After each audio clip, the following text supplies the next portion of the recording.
హిందువులను ఏకం చేసేందుకు అనునిత్యం తపన పడుతున్న సాధువు.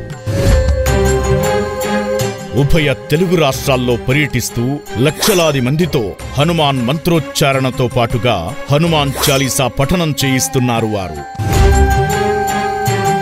అటు విజయవాడ, ఇటు హైదరాబాద్ కండ్లకోయలో ఆశ్రమాలు ఏర్పాటు చేసి సేవలందిస్తున్న గొప్ప సేవాపరులు. సుప్రసిద్ధ పుణ్యక్షేత్రం తిరుపతిలో 4 రోజుల పాటు 1,00,000 మంది భక్తులతో, అయోధ్య సమీపంలోని నైమిశారణ్యంలో వేలాది మంది భక్తులతో హనుమాన్ హోమం నిర్వహించిన ఘనత వారిది. దేశ విదేశాల్లో హనుమాన్ భక్తితత్వాన్ని ప్రచారం చేస్తున్నారు.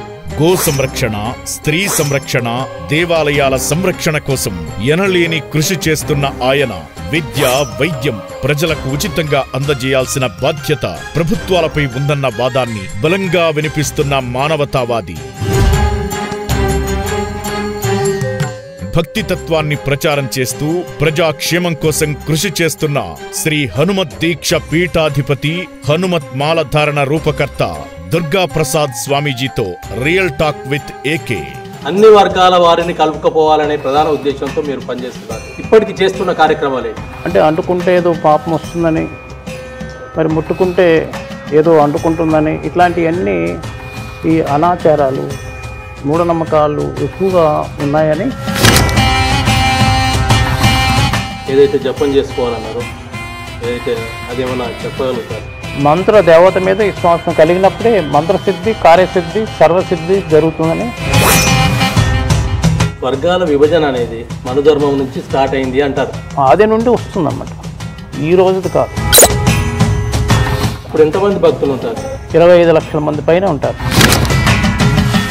దేవాదాయ, ధర్మాదాయ అనేది పేర్లు పెట్టేది బాగుంది, కానీ ఏదో అయితే అక్కడ జరగాల్సింది జరగట్లేదు, సంపూర్ణ న్యాయం జరగట్లేదు. ఓట్లు పోతే నా సీటు పోద్దని బాధ, దానివల్ల సమాజంలో మన ధర్మానికి హాని జరుగుతుంది. ఎక్కడైతే గో హింస జరుగుతుందో ఆ హింస యొక్క పాపం అందరికీ పంచబడుతుంది. హిందూ స్త్రీలని, హిందూ కన్యల్ని మానభంగాలు చేయడం వల్ల ఏముందంటే,